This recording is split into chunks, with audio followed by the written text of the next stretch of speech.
Почитувани мои пријатели, мои гледачи, добро вечер од моето студио, импровизирано студио. Меѓутоа сепак е удобно, пријатно и топло, како дома нема ништо убаво. Ова е новата епизода на Крешокаст, јас сум Крешимир Крешо Травески, следете новата епизода на Салонски приказни. Вечерова ќе ви представам една моја нова видеоколумна на тема мигранти. Дали ќе ги има, дали нема да ги има, остану на времето да покаже. Меѓутоа, како што рекле стари, каде што има чат, има и оган. Ќе се обидам да не коментирам изјаве наши политичари, чисто ќе дадам едно мое видување на она што би било кога би било. Значи, ниту велам дека ќе донесат, ниту велам дека нема да донесат мигранти.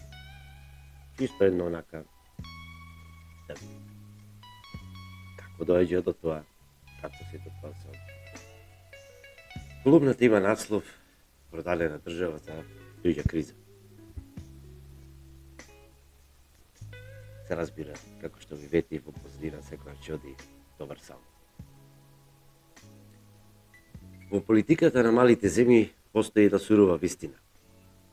Ќе ви понудат пари само за она што им е премногу скапо сами да го направат. Во овој случај тоа е преместување на мигранти од Британија во трети земји, како што Англија веќе се обидуваше со Руанда. Но Руанда им пропадна. Остана некоја мала бројка, незначителна. Потоа им требаше нов партнер и одеднаш низ Балканот се појавуваат понуди, инвестиции, одлични кредити, стратешки партнерства, па дури и наводни милиарди за развој. Не мора никој да каже ништо директно, доволно е да ја видите логиката на големите сили. Дали е можно? Да. Да, можно е и повеќе од можно. Парадоксот е што сите предуслови едноставно постојат. Под број 1, Британија има огромен политички притисок да ја реши мигрантската криза во самата Велика Британија. Тие мора да најдат земја која ќе ги прифати дел од мигрантите за да го намалат домашниот хаос. Ќе платат огромни пари за тоа, бидејќи дома тоа за нив чини многу повеќе. Се шпекулира со некоја си цифра 20.000 евра по лице. За нив тоа е смешна цена во споредба со трошоците кои тие ги имаат за задржување на самите мигранти, за нивно сместување и судски процеси на имиграција. Тоа е бизнис модел, а не е хуманитарна политика. Под број 2, малите држави на Балканот се ранливи, со зависни елити и вечен дефицит од се.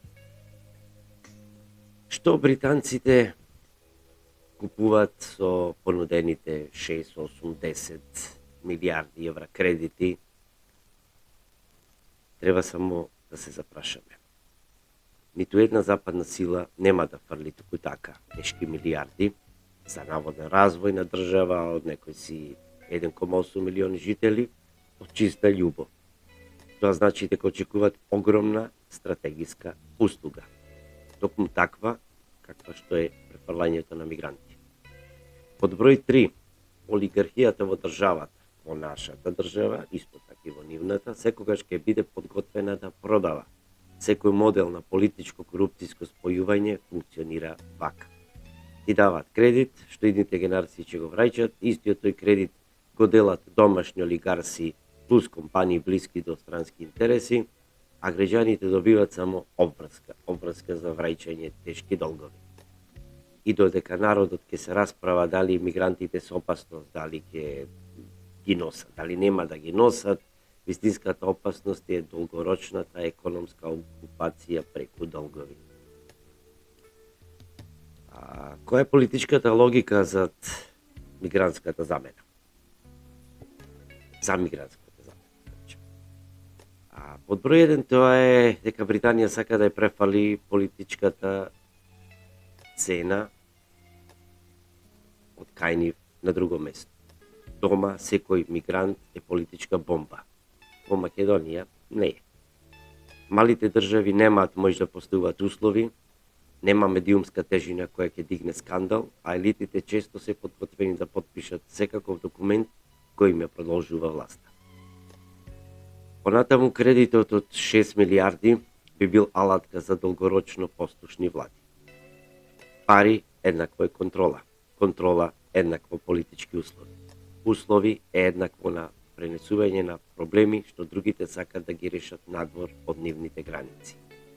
Не е случајно што ваквите кредити секогаш доаѓаат пред или по некоја наводна услуга, воспоставување војни бази, обезбедување дополнителни сигурности, најава на војници како што слушаме од британските корпуси за дополнителна безбедност во нашата држава, мигрантски кампови или населби, стамбени објекти, како сакате наречете ги, отворање пазари за странски корпорации или геополитички договори. Понатаму мигрантите се новиот профит на светската политика. Што значи тоа? Тоа значи дека зидовите носат пари, бегалците носат пари, транзитните центри носат пари. Секој преместен мигрант значи нова економија, но не за обичниот народ, туку за фирми што ќе градат кампови или стамбени единици, безбедносни компании, снабдувачи, консултанти, политички посредници, големи корпорации, посреднички невладини организации, медиумски структури и се разбира домашни бизнисмени блиски до власта, кои јас сакам да ги наречам југо-носталгичната олигархија. А тие 20.000 евра по лице се само надворешниот долг од целата приказна, внатрешниот е далеку поголем. Сега како сето тоа би изгледало на терен? Да предпоставиме едно сценарио со висока веројатност, која би можела да се случи. Британија нуди стратегиско партнерство, ветува огромна финансиска поддршка, домашната власт тоа го продава како историски инвестициски план. Нигде не се споменува мигрантскиот дел. Се подпишува анекс или технички протокол. Медиумите блиски до власта го прикрива делот со мигрантите. Првите групи пристигнуваат како наводни развојни програми, гости, работници или за некој си наводно привремено сместување. Земјата станува мигрантски хаб, а граѓаните дознаваат од кога веќе ќе биде предоцна. Ова не е теорија на заговор, ова е модел на меѓународни односи, добро познат во многу сиромашни региони. Се да видиме кој од сето ова би профитирал. Се разбира, од број еден се домашните олигарси. Како? Така што ќе добијат тендери за изградба, одржување, снабдување на тие кампови, центри, ќе добијат ефтина работна сила, понатаму ќе профитираат политичките елити, ќе засврсат својата власт благодарение на милиардите што ќе ги користат за купување на изборна поддршка. Странските компании исто така ќе профитираат, ќе дојдат до јавни ресурси, земјиште, рудни богатства, извори на питка вода, концесии и секако најбитното политичко влијание. И на крај ќе профитира Британија. Ќе реши проблем дома и ќе плати многу пониска цена отколку што би платила во сопствениот систем. Се кажав некој би профитирал, сега редно да кажеме и кој ќе изгуби. Се знае, ќе изгубат граѓаните. Ќе останат со долгови од кредити што никогаш нема да ги видат, ќе добијат безбедносен и демографски ризик што не е нивни, ќе се соочат со политички манипулации и затегнатости какви што до сега не сме видели. Ќе платат повисоки даноци за одржување проект што никој од нас не го обара. Ако гледаме на долгорочно што тоа би допринело, дали ова би можело да осмени лицето на државата, одговорот ќе кажам дека е да. Ова може да биде потек што трајно би го сменил демографскиот состав, би ја претворила државата во европски хотспот би го нарекол. Е направила државата политички зависна, дека и сега не сме политички зависни, меѓутоа тогаш е се дефинитивно со печат. би уништила можноста за самостоен развој, би направила земјата во која другите си ги префрлат собствените проблеми. Значи би биле еден вид земја депонија или депо, како да го наречем. Тоа е модел на неоколонијална зависност. И секогаш почнува со тие големи бројки 3, 4, 6, 8, 10 милиарди. Бројки што звучат како надежа, всушност се синџири, од кои нема избегување, нема одбрзување. Како заклучок на сето ова, дали е можно, не само што е можно, туку е политички логично. Најстрашното е што вакви договори никогаш не се прават јавни. Никогаш за нив нема да слушнеме во медиуми, никогаш за нив нема да видиме расправи во парламентот и ќе се прават дискретно, а кога еднаш сето тоа ќе се потпише, прајчење назад нема. Значи, едноставно, не постои механизам и моќ што тоа би го вратило назад. Токму затоа секоја информација за огромни кредити, инвестиции, стратешки партнерства или пакети од еден куп милиарди евра мора да биде гледано со највисоко внимание и да имаме највисока можна сомнеж за сето тоа. Ако сакаме да личиме на свесно и совесно општество и свесни и совесни граѓани пред се. Сега сакам да направам една споредба со Руанда. Руанда моделот и Македонија, колку е сето тоа навистина опасно.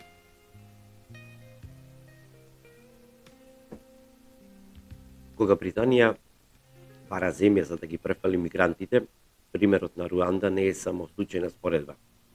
Тоа е единствениот модел по кој Лондон веќе работеше. Ако некој сака да знае што и како би се случувало доколку таков договор се направи со Македонија, доволно е да се погледне што се случи во Кигали. И одеднаш приказната станува застрашувачки јасна. Да видиме се како функционира тој модел од Руанда. Британскиот договор со Руанда се темели на неколку јасни точки. Британија плаќа огромни пари, Руанда прима мигранти кои не се нивни, мигрантите се сместуваат трајно или долгорочно, Лондон ја префрла политичката, економската и безбедносната цена на друга земја. Сега да видиме колку пари доби Руанда, а да видиме колку пари циркулираат во тие наводни предпоставки. Кај се?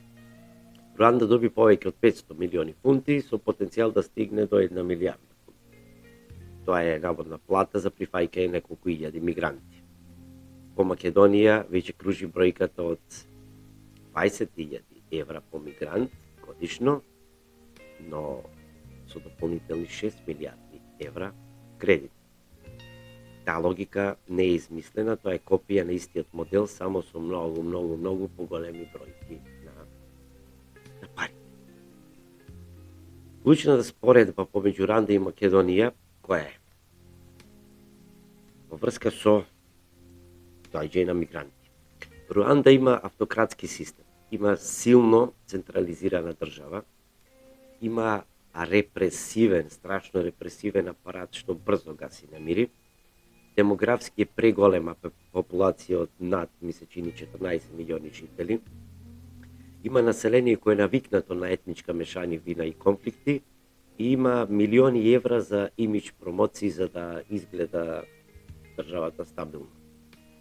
А од друга страна што има Македонија?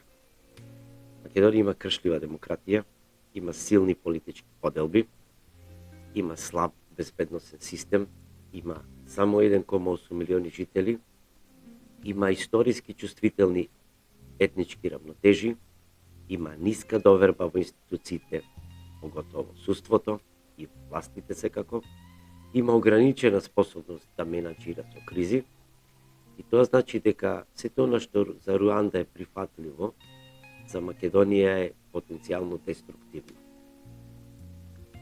Кои би биле безбедносните ризици ако сето тоа се случи, што реално може да се случи? Под број 1 би го навел ризикот од насилни инциденти. Мигранти кои веќе поминале низ разни тортури, трафинзи, стресови, сиромаштија, во земја со слаб полициски систем. значи потенцијални бунтови, протести и судири. Во Европа веќе имаме доста примери за тоа, како пример бунтовите во Грција, во Турција, пожарите во нивните кампови, масовни протести во Германија, судири во Италија, исто така имаме масовни протести во Холандија и да не редам на сите е тоа доста познато. Ако тоа им се случува на богатите земји, со силни полициски сници или силни полициски опреми, со силни судски системи, како ние ќе се справиме со сето тоа? Под број 2, како потенцијална опасност би го навел организираниот криминал. Мигрантските центри се магнет за трговија со луѓе, наркоканали, екстремистички групи и криминални мрежи што регрутираат млади. Балканот веќе има проблем со криминални структури. Мигрантската маса може да биде дополнителен материјал за ширење на истите тие мрежи. Понатаму како трет ризик би го навел терористичкиот ризик. Со мали мигрантски групи нема значителен ризик да бидеме реални. Меѓутоа, кога станува збор за помасовно преселување во трета земја, тогаш ризикот од инфилтрирани екстремисти е многу поголем. Следењето од државните органи автоматски е ограничено, затоа што Македонија нема капацитет за контратерористичка анализа на илјадници нови лица. Руанда, пример, го решава овој проблем едноставно со брутални методи. Македонија не може. Сепак сме ние цивилизирана земја. Земја, дел од Европа, европските култури, од европските регулативи и закони. Понатаму како безбеден проблем би ги насочил локалните безбедносни фрикции. На еден пример, кога мал град од 30.000 жители, замислете, добива центар со 5.000 мигранти, настанува едноставно шок за локалната економија. Доаѓа до освојување на јавни простори. Имаме зголемени, ситни, кривични имотни дела. Имаме судири со локалното население. Да не посочувам понатаму што може да се случува од искуства во други европски земји. И се тоа може да ја наруши, се разбира, и политичката стабилност, која онака ние нас постојано кревка. Во поглед на демографските ризици, тоа е, го сметам, онај на долгорочен проблем кој би дошол после одреден број на години, доколку ова се случи, не дај Боже. Македонија е демографски мала и кревка држава, со околу 1,8 милиони жители. Земјата има веќе пад на наталитетот, масовна емиграција, старење на населението, празнење на цели региони. Дополнително имаме одредена популација што расте и имаме мали, но важни заедници, како што се турци, роми, власи, срби и бошњаци. Внесувањето на цела една нова етничка група со различен јазик, култура, религија, навики, начин на живот, ќе создадеме нови политички варења, нови социјални линии за поделба, постојана напнатост, конкуренција за ресурси од секој вид.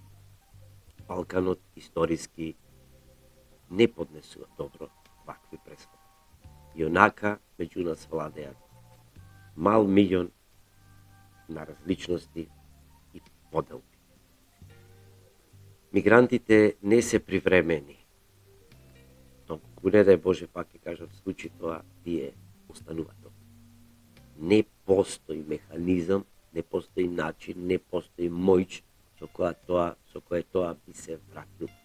Едноставно не е изводлив. Руанда, пример, многу лесно може да се справи со тоа, меѓутоа треба да заеме во предвид и на сето тоа што се случило. Кај нив и таа мала бројка што дошла мигранти, тие сепак остануваат трајно, добиваат дозволи за работа, почнуваат да формираат семејства, стануваат долгорочен дел од структурата на самата држава. Македонија нема капацитет да абсорбира нова популација од десетици илјади мигранти, луѓе, без да се промени демографскиот баланс. Промената на демографијата ја менува и самата политика. Држава во нов брзорастечки слој од население мора да менува пред се закони, мора да менува изборни мапи, политики на интеграција, буџет, општествени услуги и тоа може да ја измести државата однатре. Сега како се разликува сето ова од Руанда? Руанда има централизирана власт која може да спушти одлука без некоја си јавна реакција. Има 14 милиони жители, може да абсорбира промена од 10-20 илјади луѓе и да не осети апсолутно ништо, а како што напомна претходно има премногу силни репресивни мерки во вид на контроли и да справување со проблемите, така да за нив ова не представува никаков проблем. Додека за Македонија, која има сепак демократско општество со многу брза реакција на самите граѓани и можни протести, затоа што има само 1,8 милиони жители и секоја промена од 10 до 20 илјади нови лица директно ќе влијае врз етничката слика. А за тоа ние механизми за контрола немаме. Како заклучок, она што за Руанда е геополитички бизнис, за Македонија е потенцијално демографска и безбедносна детонација. Како најопасно од сето ова е комбинацијата од пари и тишина. Лондон би платил преголеми пари за да го извезе својот домашен проблем. Домашните политички елити би земале пари за да изградат база на мојче. Олигархијата би го монетаризирала проектот. Народот не знае ништо додека не стане пред свршен чин. И тоа е најстрашниот дел од споредбата со Руанда. Не техниката, не логистиката, туку тајност. Сепак мислам дека властите, начело со премиерот Мицкоски, мора многу посериозно да си го сватат ова. Мора барем на еден момент да влезат во нашата кожа, да се обидат да не разберат и да не сватат дека ние сме сепак вознемирени. Крајот од денот, ние овие информации ги добиваме од видни медиуми од Британија. Значи, не станува збор само за некои си информации од портали и таблоиди, како што посочува премиерот во денешните и вчерашните изјави, туку ние гледаме дебатни емисии во кои учествуваат видни парламентарци од парламентот на Велика Британија, што е еден од трите најсилни парламентов во светската демократија. Значи, сепак се ова сериозни изнесувања на планови, тези, како сакаме да ги наречиме, и мислам дека премиерот и сите одговорни мора посериозно да пристапат кон се тоа, да ја кажат вистината.